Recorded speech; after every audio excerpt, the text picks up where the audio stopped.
We're here in front of the world-famous italianmi racetrack, where traditionally a bike like this would feel right at home. But instead, we're going to be checking out the Aprilia RS 660 out there on the roads.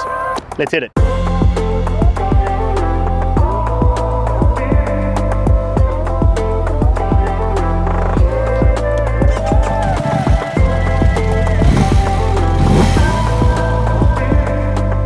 To drive home the point of this being a road-focused machine, look no further than neutral. Rejoice, you can actually find it quite easily on an Aprilia while the engine is running. By far the best feature of this bike. And yes, I did hit neutral going from first to second a few times, but that was me shifting manually. Use a quick shifter, boys and girls, and you'll be fine. The slipper clutch on the RS 660 is another example of this bike's intentions. It's light and engages predictably and works great in slow-moving traffic. The reach doesn't feel like a stretch either, which is great, as unfortunately it's non-adjustable, which is a pity. The mirrors work, kinda. They are very vibey, but offer some good adjustment.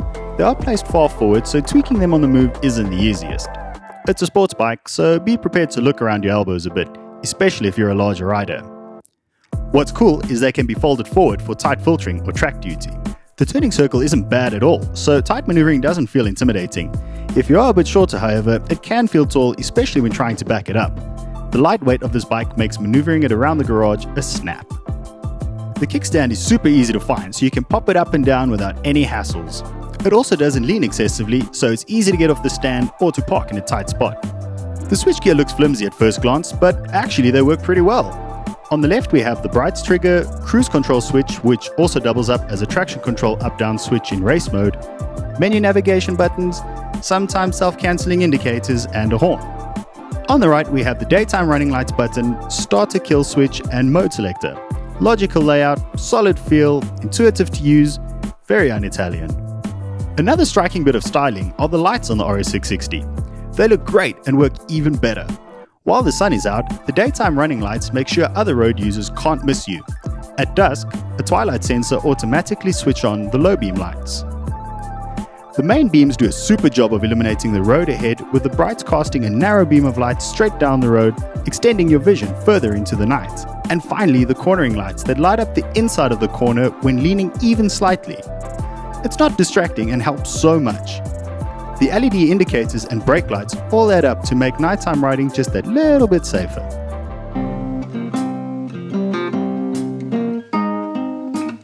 Italians do styling the best, there's just no arguing it. And on the RS 660, it's an excellent case in point. Every line, every angle is gorgeous. Every little swoop and curve is absolute perfection. And in this lava red color scheme, it's all on full display like a majestic little peacock. The silver frame and swing arm are structural yet sculpted. Those textured black panels adding small visual treats. Those elegantly designed lights, both front and tail. The subtle integrated aero and those rear fins. It's so pretty, we'll even forgive the stupid little asymmetric bump on the front fairing to accommodate the cruise control switch. This has to be one of the most beautiful motorcycles we've ever had the privilege of riding.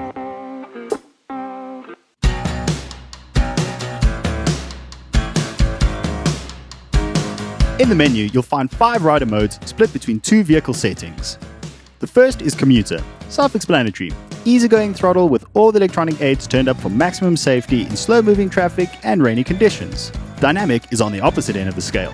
Snappy throttle and less electronic interference, giving you a good glimpse into what the RS 660 is capable of. And lastly, you have individual. Everything is adjustable to tailor the bike to your exact riding needs. Using dynamic as a default, it picks up speed so much quicker than you'd expect, with torque coming on nicely from around 6,000 or 7,000 RPM. This thing is just such a grin maker. But that's just road mode. Dive into the vehicle menu and you'll discover race mode, offering 2 further options being challenge, the preset ready from the factory race setup, and time attack, where faster lap times become the name of the game. Everything can be disabled and configured. You even have the option to change mapping and engine braking. Rear ABS is disabled, traction control and anti-wheelie gets turned all the way down in both race modes by default. All told, that's some high-end electronics in Aprilia's entry offering. The big question though is power. Is there enough of it? And after spending a lot of time in the saddle of the RS 660, I can without a doubt say yes. 100 horsepower is enough for everyday use, be it on longer distance riding, commuting, or even hitting the twisties. Big power is awesome, but you always have the senses trying to kill you. This doesn't. It's nothing but pure riding bliss from start to finish. The standard Euro 5 compliant exhaust lures you into a false sense of security when you start it up. It's only once you near 7,000 RPM that you realize this is essentially half a V4, with some clues to the bloodline becoming audible. Take a listen to this.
Aprilia does gearboxes like no one else. It feels sublime from 1st to 6th with their brilliant quickshifter. The Star Wars looking shift lights can be configured to a limit of your choice from the menu. It makes a farty noise when upshifting at around 8,000 RPM that never fails to put a smile on your face. And what's more, it sounds and feels stupendous when using the auto blip downshift. Seriously, who needs a clutch when you have this? The brakes work great. Lovely initial bite getting better and better the more you squeeze. We'd expect nothing less from Brembo. The rear brake has a weird positioning to it though. It works fine, I just kept stepping on the arm instead of the lever itself. A nice safety feature is emergency hazard lights that come on under heavy braking. This can be turned off from the menu, should you wish. The RS660 is happiest when being thrown from side to side. It handles so sweetly, partly because it's so light, but credit must also be given to the overall chassis design. It feels so well balanced with the center of gravity down low. It is susceptible to crosswinds, pushing you around the highway though. There's no semi-active suspension, but adjustments can be made in terms of compression, rebound, and preload. As standard, the RS660 is not too stiff, so it works great soaking up bumps as an everyday machine on crappier roads. In short, when it comes to handling, the 660 is such a peach. Lightness was the theme Aprilia went with here, and it paid off big time. 183 kilos wet makes for an agile little thing, whether it's hunting apexes or rolling it around the garage. The RS660 is fitted with Pirelli Diablo Rosso Corsa 2s, making this bad boy track ready from the moment it rolls off the showroom floor. Not the ideal tyre in wet or slippery conditions, but everywhere else it gets hot, sticky and grippy enough to deal with even the tightest of highway on-ramps. The seat is surprisingly comfortable, with good padding making long stints in the saddle a bit more bearable. For smaller riders, there's plenty of space to move forward and back. It does feel taller than the claimed 815mm seat height, and for the life of me, I can't figure out why, it just does. She vibes. From the pegs to the seat to the bars, there's a buzziness that some will hate and others will learn to live with. The race clip-ons place you in a really pleasant riding position. They work for both cruising and more sporty pursuits. The pegs will have you in a racy stance, but not squished up at all. You could put some distance on this bike before needing a stretch brake. Your body and the bike just click into place like pieces of a puzzle. If you are a taller rider like Ben here, you might find the RS660 a bit cramped, especially when trying to tuck in behind the screen. And speaking of, as sports bikes go, the wind protection is rather good. It keeps a decent amount of wind off of your chest at legal speeds and allows for a good tuck at speeds that aren't. The dash display is bright and easy to read, changing background colors as the ambient lighting changes. It also has different accent colors for the various riding modes.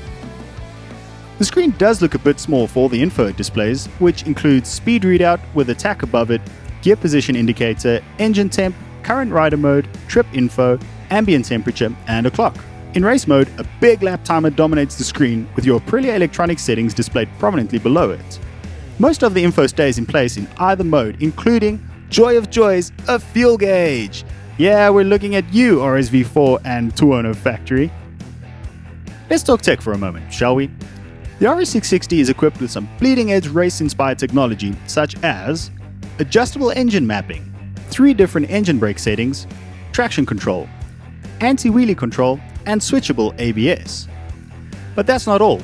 There's also some premium features such as cruise control, 6-axis IMU electronics, cornering ABS, 5 different rider modes, adaptive cornering lights, a full complement of LED lighting, as well as Bluetooth connectivity for turn-by-turn navigation.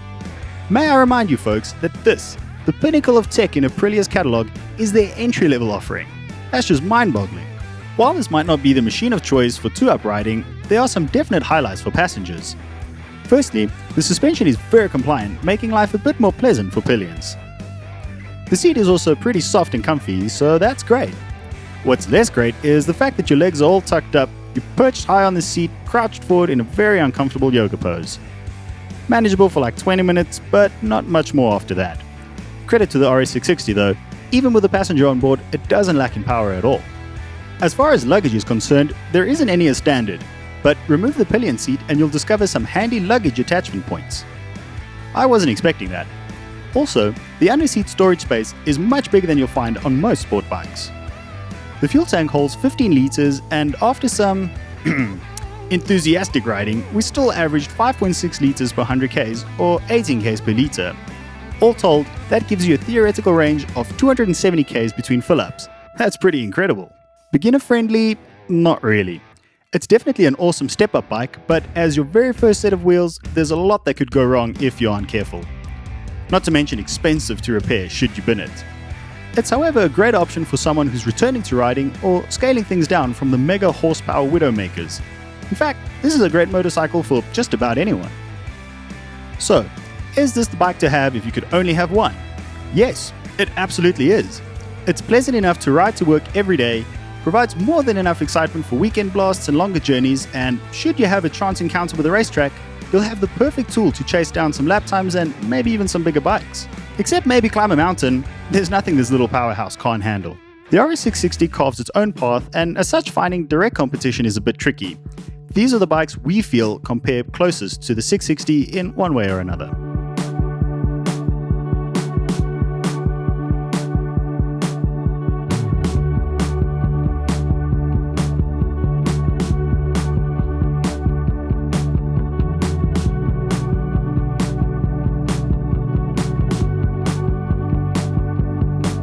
It only takes 5 minutes of riding this bike for something to become abundantly clear. This isn't anything like your typical track-focused, sharp as a scalpel, hard as a rock 600. Sure, it's down on power in comparison, but in terms of versatility, this is in a completely different league. It's intuitive, tech-laden, comfortable, and achingly pretty. Aprilia have created their own subclass of motorcycle that fits no current mold. It's a sort of competent sports tourer, an everyday commuter, and if the opportunity presents itself, a track-ready weapon. You're essentially getting 3 motorcycles for the price of 1. In fact, Aprilia was so confident in the new machine that the switchgear, LED headlights, and most of its electronics were developed for the 660 first and then made its way to their flagship RSV4. Their little bike is leading the way. We honestly believe more manufacturers will be keeping a close eye on this new category that Aprilia have pioneered, because it's undoubtedly the future of 600s, and the future is looking very bright indeed. And those were our thoughts on the Aprilia RS660. Be sure to go take one for a test ride and let us know what you think. As always, a huge thanks to Sean and his team from IMI Joburg for letting us review their motorcycle. Thank you so much for watching, subscribe for more motorcycle goodness, and we'll see you next time.